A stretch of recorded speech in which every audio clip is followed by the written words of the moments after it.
Many years ago now, when I was a young priest, feels like a long time, but I was going to a parishioner's home for dinner, and I had never been there, and I was excited, and I, followed the coordinates, GPS, arrived, and confidently walked up their front steps and knocked on the door, only to realize that when they opened the door, I was at the wrong house. And if you imagine I was surprised, you should have seen the look on their face. It was the first time early on where I realized that, wait, am I the angel of death? Do people assume the worst when I show up unannounced? Of course, I've also had many experiences in priesthood, whether it's at the grocery store, the airport, the most random places where you show up in your uniform, your clerics, and you actually are hope for someone. They're at a desperate point in life and they see your presence and they come up and say, okay, this is a sign, a positive sign. And I suppose it all depends on what you're waiting for. Sometimes I wonder if most of life we're just waiting for something bad to happen.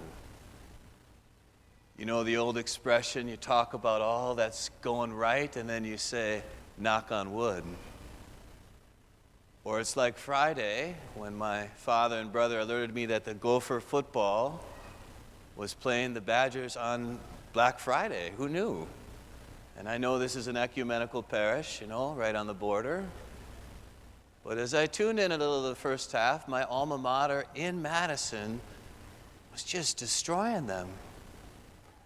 And I said, I better turn it off and just read and pray because something bad's going to happen.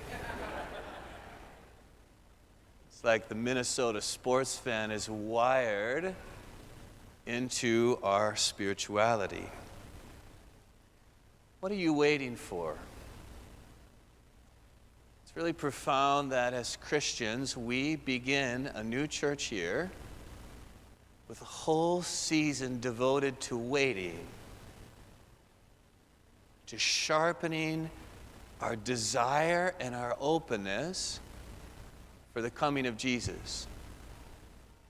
It's not a dress rehearsal as if we pretend that he didn't come 2,000 years ago and we create new excitement on Christmas morning. No, we do honor and we celebrate that coming in history. But we open ourselves to that definitive final coming and sharpen our hearts for the mysterious ways the Lord enters our life every day. Now, there are kind of two different positions to take with this, right? We hear it right here in the gospel. Some will die in fright at his coming. Can you imagine being so afraid of why he comes and how he comes and who he is that you die in fright? But he says, for you who claim to be my followers, stand erect, raise your head, like your liberation has come. This is what you've been waiting for. So I want to speak this morning about maybe a spirituality of waiting. What does that mean? Why is it so important for us believers? And more importantly, what does Jesus tell us? Like what makes up this spirituality of waiting? You see, he uses very strong language. He says, beware. Beware what? About drowsy hearts. He makes it seem like it's pretty natural, normal, if we're not vigilant, that that's what will happen. And he goes on to explain it. But I want to tell you, when Pope Francis, I think it's the only time he came to the United States on pilgrimage, I got to lead when I was seminary formator 15 seminarians to DC, and then we drove up to Philadelphia. And it was a wonderful experience, but the thing I remember most of what he said is that he worries about those who live in the first world with such affluence, such abundance, such convenience, such comfort, that our hearts would become anesthetized. Can you imagine? We have a few anesthesiologists in the parish. They're wonderful.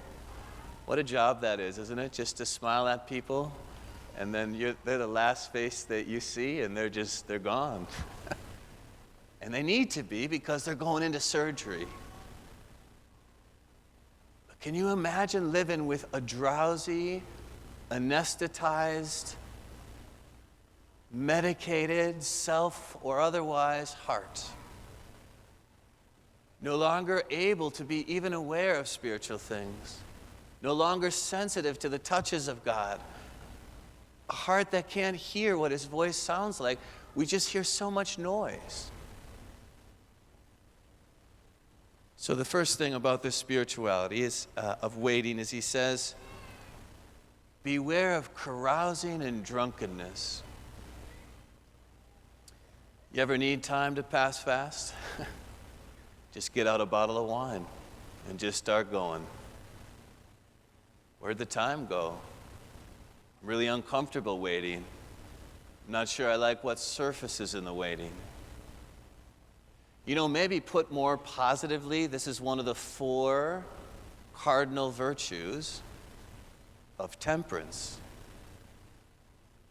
So somehow this spirituality of waiting, of openness, of enkindled desire, this cardinal virtue of temperance is important. And I know it gets a bad name. It's almost like it just means a bald-faced no in front of so many good things. But it's actually this virtue that integrates our heart for the things that matter. So I have one piece of pie on Thanksgiving, for example, and I actually enjoy it while I'm eating it. And then when it's done, it's done.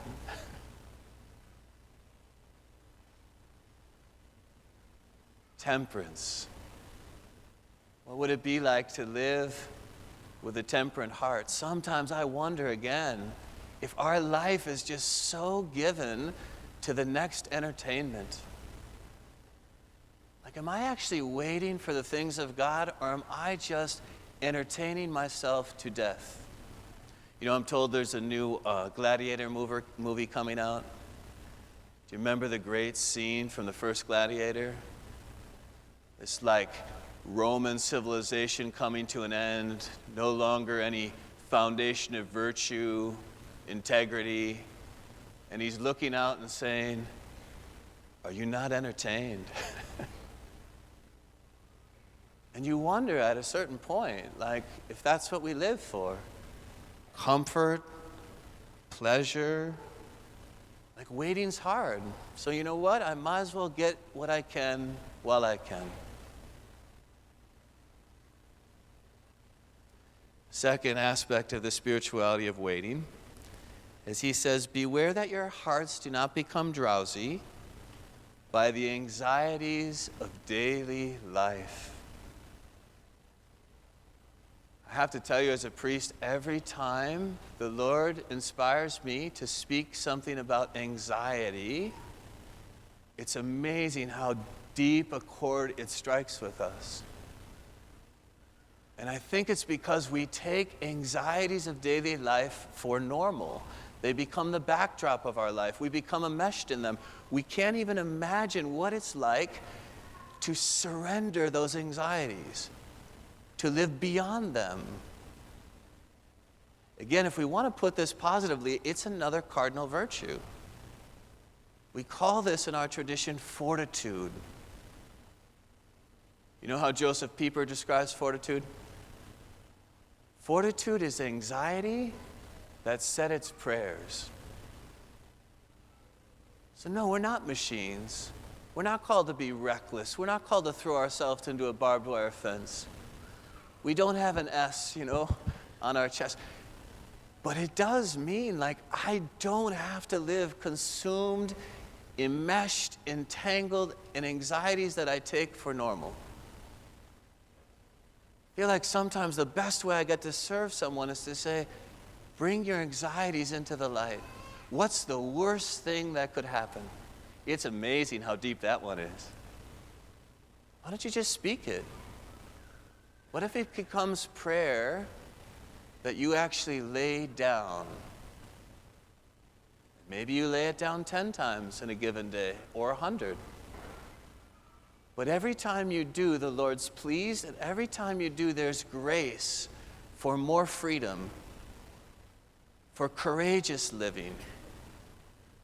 Not desperate, not just getting through, not numbing ourselves, but true openness with a heart that's alive with desire. Okay, third aspect. He says, I don't want you to have drowsy hearts. It's dangerous. Be vigilant at all times and pray. Pray. We can't really live what we're called to with Advent without an interior life. If we just pray when we feel like it, when we're inspired to pray, beware. We have to have a plan. It has to be daily, and we have to persevere.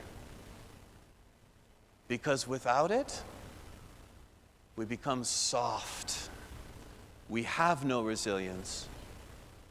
We let the drama of this temporal world, whether it's politics, economics, family life, we let that become the thing that just leads us around. Can't take our eyes off it, can't quit thinking about it. Notice what he says, be vigilant at all times and pray that you have the strength. People of a deep interior life, like not afraid of silence of their own hearts, the Lord meeting them in love there, they're stable people. Unshakable. I really want to encourage you, like if Advent you just said, look, not a day's going by where I don't set aside 10 minutes of silence to just be nurtured by the word he speaks, to hold it in my heart, to look him in the eyes, to thank him, to praise him. It'd be an Advent well spent. A spirituality of waiting. It must mean that it's some degree of authenticity to our own humanity, to our heart's deepest needs and desires.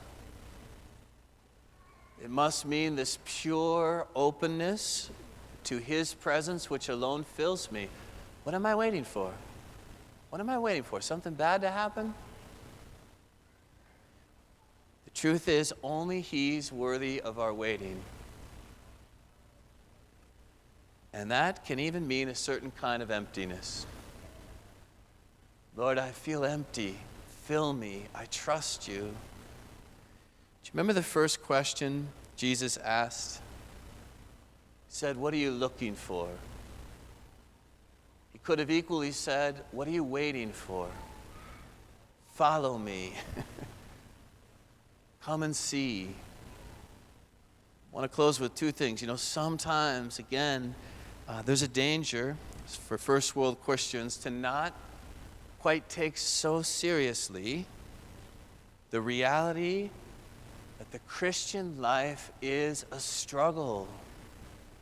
It requires exertion. Like, if we just take Jesus' words at face value, it is so the opposite of like prophets of optimism. I'm generally a good person. It's going to work out. It's not what he says at all. Pray that you have the strength. Finally, I just want to say, it might seem a little trite, but on Friday, I was meeting a friend at it's kind of our new hotspot, Cottage Grove Ravine Park, 7 minutes from the door now of our rectory. It's beautiful. It's 3:30 or so, the sun's going down, we're going to go for a walk. And I get a little message that he's running 15 or 20 minutes late. I don't know what normally goes through your heart at that moment. By the way, it's cold. It's cold. I'm outside. I'm the only car in the parking lot. I don't really want to take out my phone.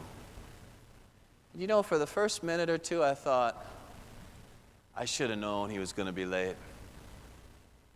Doesn't he know my time's important? And I'm telling you, it went really quickly to something more beautiful. Like, wow, I got 20 minutes. How about if I just watch the sunset with the Lord? How about if I just try to lift my gaze of my heart to Him?